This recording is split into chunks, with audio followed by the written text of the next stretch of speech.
I'm here with Brigadier General Joseph Kunkel. and Brigadier General. Did you go to the Air Force Academy? I did. I noticed you're wearing, well, you're a young guy. I'm looking at your gear. Tell us the insignia that you have on your left breast. Yeah, so this is obviously from the 332nd Fighter Group back in the World War II days in the Air Force Academy a couple of years ago. And the 332nd was part of the famed Tuskegee Airmen. They were the famous Tuskegee Airmen. So they were obviously the World War II original Tuskegee Airmen, and that wing, the 332nd, is still alive today. Can't really talk about where they're deployed to right now, but they're doing operations over in the Middle East. Yes, indeed. But the Air Force Academy, they actually launched a series of uniforms and shirts and stuff and gear that was based on Tuskegee Airmen. So when I was over, the commander of the 332nd, my wife, sent me a whole big box of every shirt you could possibly buy, which is fantastic. So tell me about, you knew General McGee. I did. I only knew him over FaceTime and Zoom. So our wing over the 332nd, obviously the heritage of the Tuskegee Airmen is something we wanted to keep alive. And so for Black History Month, what we did is we called up Charlene and said, hey, would General McGee be willing to speak to us?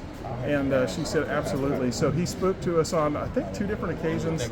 I was able to speak to him personally. I mean, his mind was just as sharp as ever. And at that time, he was like, how old? At that time, how old was he? I think he had just turned 100. Amazing. Yeah, it was. I mean, he's recalling events from World War II as if they were yesterday. You know, he's talking about flying P-51s and shooting up German trains and seeing the boilers blowing up and that. I mean, it was just absolutely incredible and a true treat. And then, so I flew him.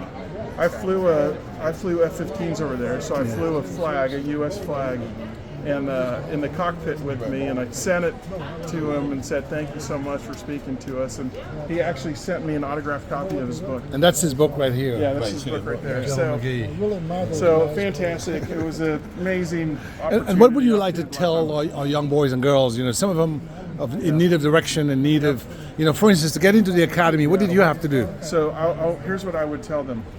You can do it. You can do it. I grew up in a small town in Nebraska. You know, population 1,500. No one ever left that town. Yeah. Everyone went to the farm, and that's what you did. And you know, I saw some fighter jets flying over our town. I said, hey, if I was on that airplane, I wouldn't be here in this small town.